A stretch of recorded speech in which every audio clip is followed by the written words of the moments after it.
go. Well, thank you so much, guys. Thank you so much for jumping to the podcast. We do this thing called the over the top intro for every podcast. I got to do it for you when I have super guests like yourself. Is that okay? Can I butter your bread a little bit? Yes. Oh, you're with the best two people to do it with. Well, let's get into it.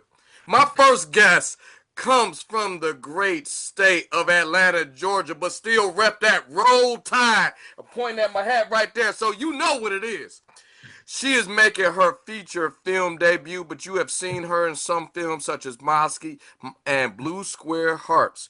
And the second guest I have is a director, screenwriter, producer, LA to his heart, who has earned his MFA in directing at the AFI Conservatory. You may know him from his work in Moxie, Blue Square Heart, King of the Forest, and now both of them together form like Voltron to talk about their latest project, Junkie, making his world premiere at the AFI on October 26th.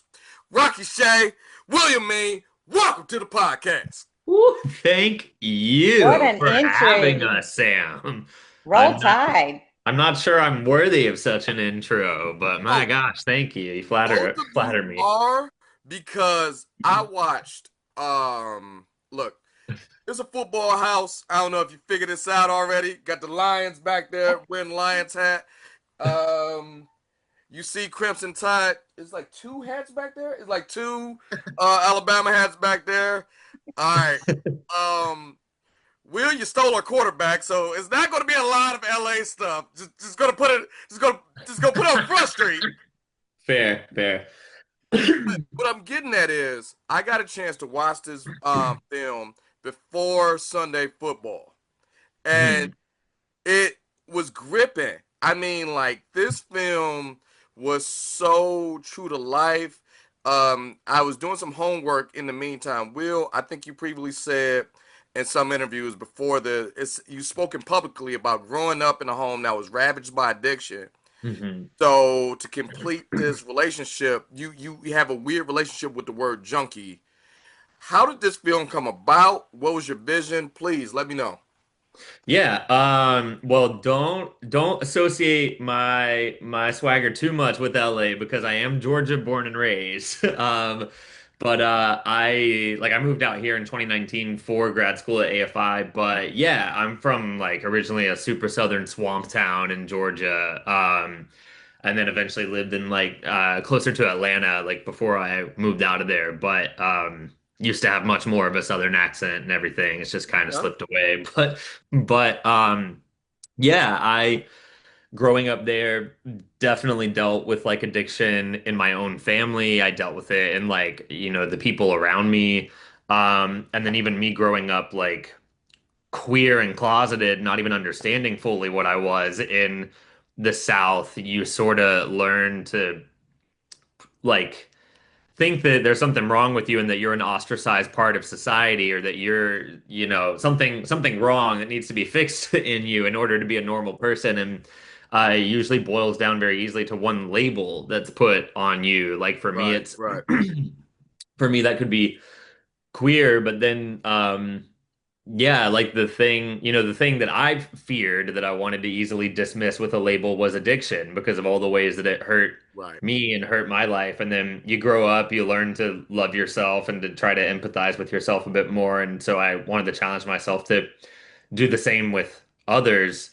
And I knew I went to AFI and had tried to get other ideas developed. And it's just so complicated because if you're a first-time filmmaker, no one wants to let you make a film like a feature unless they can see you've made one before. And you're like, the catch 22 is, well, how the hell do I do that if no one will green light the first one? So I did it exactly the way I did growing up as a kid. Like I went back to my home turf in Georgia.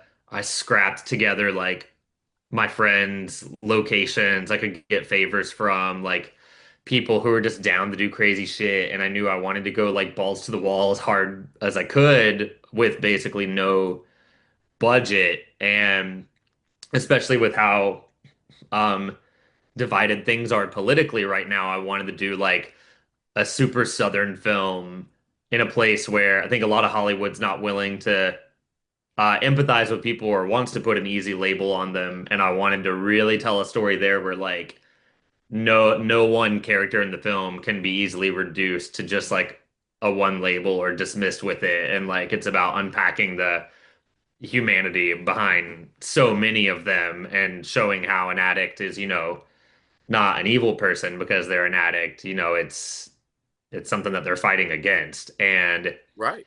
anyway, I just had all those initial ideas, but I had known Rocky for a while from Georgia. I took it to her, and then she was like, "Well, dude, let me tell you a bit more about my life story." And her journals are really the thing that like made the script pour out of my head. Well, I'm glad you brought up Rocky because Rocky, when you play Stevie in this movie, now I'm going to tiptoe around this question because I don't want to give up anything about this movie, but I know who Stevie is. I've met Stevie. I know who Stevie is. I have seen it, whether it been my own family, whether it been just going around. What was it to make a character who has so many layers to Stevie seem so relatable and so familiar? Um, well, I'm glad you said you talked about her layers. That was the one thing that I Mhm. definitely wanted Stevie to have. But with saying that, we all have layers. Everybody does. Um, and then, of course, whenever you bring addiction in, like we're talking about labels, you unfortunately you get that one label, and you're just that one thing. You're just a junkie. You're not anything else. Well, that's not true. There's so much more Right, than right, especially to Stevie or whatever. But bringing the levels and the different types of humor and she's very loyal. Uh, all of our other traits or whatever. I brought me into it. I'm so much more than my past. right. That's not me. There's so many layers to me that people will never see. But I felt that Stevie needed to be portrayed as a human, not just a junkie. She's just a human. She's just somebody who was hurt and was lied to and was told that that if she tried this certain thing that it would help her heal, and it Right. didn't, and it just made her lose absolute everything. But she still was Stevie, just trapped in that body. And so every now and then Stevie would come out or whatever. And so yeah, Stevie was a lot of fun because she was up and down, up and down. Oh yeah. Yeah, you wanted to, you were disgusted with her sometimes, like, oh my God, why are you doing this again? But then at the end, it's like you're pulling for her because you can tell there's something there, there's something good there. So I And wanted to make yes, sure that she could do that. yes, because without giving away the movie, Stevie, at the start of this movie, your brain kind of labels her one way. And as this movie goes, you kind of make this weird deal like I should not be rooting for her, but I've never seen a person who needs a win so bad in her life. So Yeah. that's what makes Stevie so great. So I'm gonna ask Will a question, but I'm sure Rocky has a different answer. Hmm. Okay, all right. So I was reading, I did my homework. See, Will, you wrote on social media, quote, after making a filmmaking process that kicked my ass into oblivion, it quite literally had the crew trekking through the mud to get this done. End quote. So I'm going to ask this question. What was the hardest thing about making this movie? And Rocky, you may have a different answer. Um, uh, it's funny you say the hardest thing because I'm like all of it. Like, Mhm. it like yeah, as a kid growing up, I mean, I loved making movies. It was always my like escape, the way I would, distract myself or even sort of channel emotions out. And going to film school, it was like, you get so much more experience in being precise with it, and there's so much planning and everything is so rehearsed, and you have to be like so meticulous, and you're in a protective bubble where people are encouraging you to make film, and then you roll out of grad school into the real world, and it's in the real world it's like no one gives a shit who you are anymore, and no, there aren't people lining up to fund your ideas. You haven't made your mark on the industry, and yeah, I was like learning the hard way that if you keep waiting on someone to pass that opportunity down to you, you might be waiting for the rest of your life. And so I really like challenged myself to return to my childhood roots to make something scrappy, like shot from the hip. And we started it I had been hearing how other filmmakers like David Lynch or even Christopher Nolan, like their first movies, they shot like over years where they would shoot some with the money they had until they ran out of money, have to wait to get more money, shoot it again. Right. And that was how I started this. We set into Junkie with not enough money to finish a whole movie. Like it took us, fortunately, after we shot what we did the first time, it got enough trust from other people to raise the funds to get the rest of it finished all within 1 year. But it was like there's nothing more degrading than begging people to please loan you money for art, especially with all the fucked up stuff going on in the world. Yeah. Like so many better things that money could go to. And then yeah, and then even just on a shoot level, it was like we only had 1 month to prep the film because we shot at a real mud bogging festival that we for the climax, which was the first thing we actually shot in the movie. Like there was only a month from the time I wrapped the script up before that festival was happening. And this thing really was like five people behind the camera at all times, like tiny crew of friends all pulling triple duty on the longest days ever. And every day we'd be like, okay, well, we got the hard day out of the way. Tomorrow's going to be easy. And somehow that next day would end up being harder than the last one. And then it was the hardness of the film festival circuit and learning how politics work in that and everything. And I can't believe that it has led to we're playing AFI Fest after making something that felt so small and scrappy. But here we are. But yeah, my ass has been kicked for about 3 years now, it feels like. Like All right. Well, Rocky, any difference or anything challenging that came to you?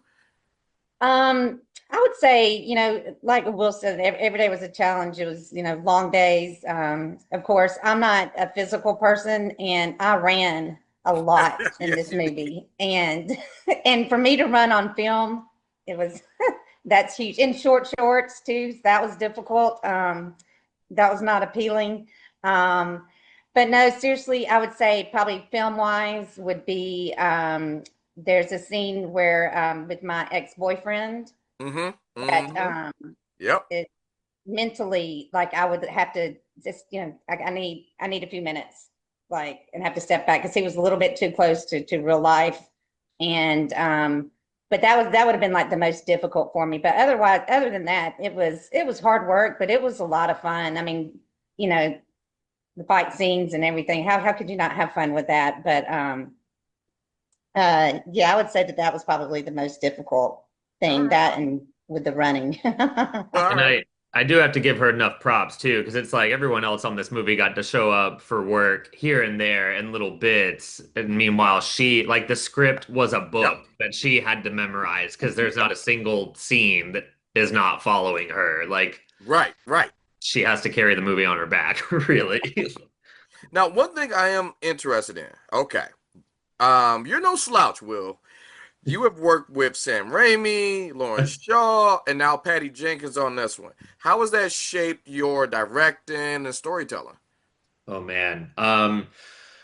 Well, it's like not to hype myself up too much. Like a lot of those big names is, you got to put it in the directing bio so that it catches people's eyes. But a lot of it would be, it is a project or work with them, but I would have been a PA. And it's like I worked on really huge movies, but doing the scrappy hard labor work and truthfully in all my years in film, like even before AFI, like I graduated undergrad in 2014 and had been PAing and hopping around film sets since then. I've worked plenty where I got just horribly mistreated, like, or where, like, one, I got into a fender bender in my car because I fell asleep at the wheel on my way home after like a 15-hour day, like, for shit pay, like people on ego trips talking to you poorly. And so, like, it very much shaped me into knowing what I did not want to be as a leader of a film set and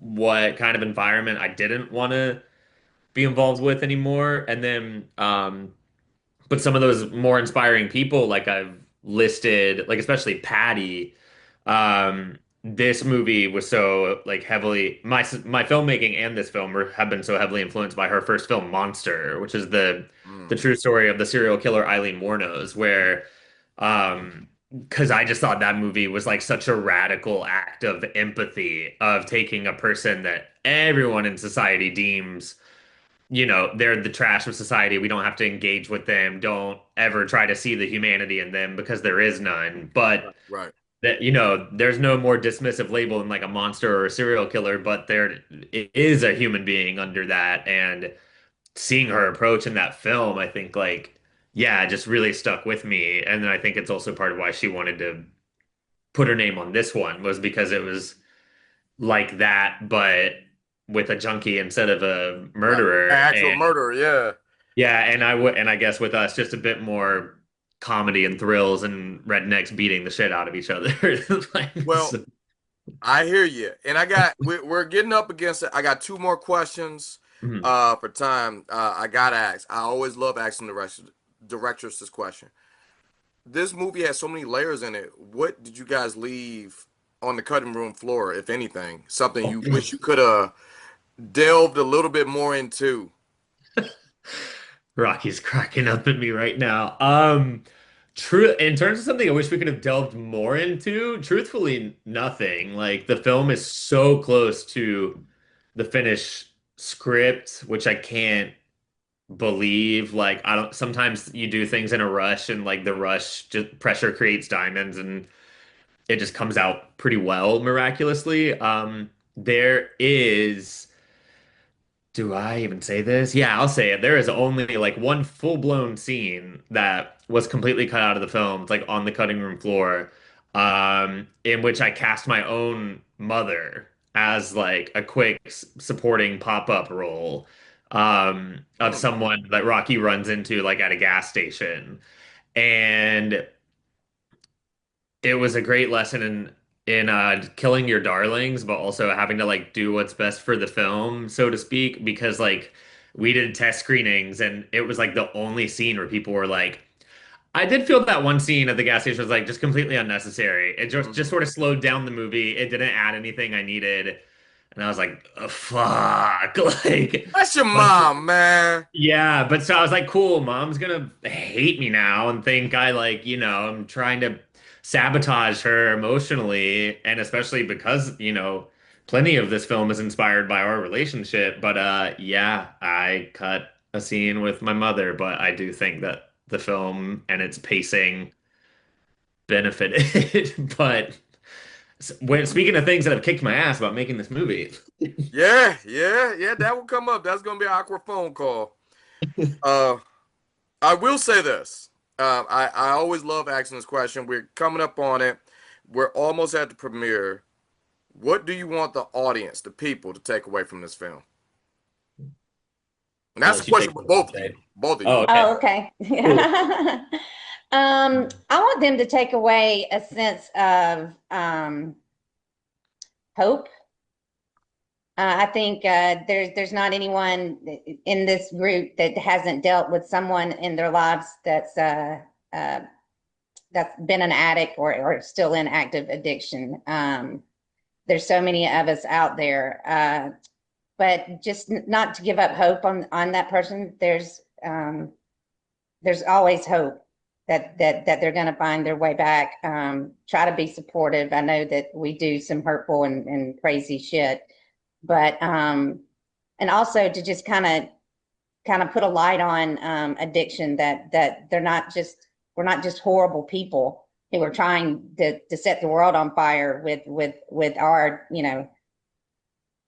whatever, that there's a true person in there, and we're human, and when we've made mistakes, and just kind of take that kind of stigmatism off of it. And also, just help families and friends just kind of more understand the mind of an addict and how it kind of works. I see. I see. Will? Yeah, I guess similarly, yeah, it was this feeling that like I wanted people to walk out of it, I think just feeling more connected with humanity in general and like people they wouldn't expect to connect with. And because I think we really tried to avoid and like subvert stereotype in this, and especially the way it's like represented in the South. And so, there's so many like characters in this movie, and I think my goal was kind of, I often believe that like, people say like if there's the best way to get people to bond is like through humor, or like if there's someone who has different opinions than you, different beliefs, whatever, it's like if you can make each other laugh, like you tend to have more patience with each other, more understanding that you're both human. And I kind of wanted to make a film that might cause people to do that with exactly the characters I wouldn't expect to, whether it's, because the character's a junkie or because they're queer or they're of a different religion or ethnicity or whatever, that you just represent them as like enjoyable people that you like spending time with. And I think that Hollywood is not making a lot of stuff that lets you hang out with people in the deep South, and people have a very specific idea of what the deep South is, and just uh staying away from it due to like fear and hatred, I think is so much more toxic than just like trying to embrace it and find the things about it that you can connect with. And I think when you watch a film that makes you feel that way, it just like, yeah, I just makes, speaking from my own experience, just makes you feel happier to be alive when you walk out of the movie theater. So we wanted to give people some thrills and some good laughs and some heartache, but also just like hopefully walk out of it feeling like, damn, I feel good, and I would watch that again in a heartbeat. Yeah. That's what's up. That's what's up. I know we're against it. I know we got to get out of here. I thank you guys so much. Actually, can you answer 3 rapid fire questions? First thing to come to your heart. Oh God, fire away. Okay, I'm serious. I'm serious. Yeah, yeah, yeah. All Gut right. reaction. Ready? Uh-huh. USC or Georgia Bulldogs? Georgia Bulldogs. Okay. Just checking the temperature. Just checking the temperature. Falcons or Rams? Falcons, yeah. Okay. All right. Just All checking. right. We're checking. And lastly, certainly not leastly, Braves or Dodgers? Oh, with my new home, it is Dodgers for me. Okay. I know, I know. Hey, This, hey, no judgment. No judgment. I know. I said Just this. getting the temperature. I know Just this. getting the temperature. This film is all about not choosing sides. It's That's about what being I'm open saying. to We're just getting the everyone. temperature. But I am definitely nothing if not at least a little bit loyal. Okay. But guys, thanks for having fun with me. I just wanted to make sure that this story, just in front of my audience, you guys captivated me, behind the camera and in front of the camera. This is dope. I need everyone under the sound of my voice to check out Junkie, and you guys are welcome back anytime you want to come back and just chop it up with us. Dude, Thank you, thank you so Sam. much, Sam. This has been a joy. Yeah, it has. All right, all right. Hey, thank you so much. You guys have a great one. I know I'm against it. I'm right on time. I'm not against it. So, but thank you so much. You guys have a great one. Thank you, too, Sam. Sam. You too. Thank you. Bye. Bye.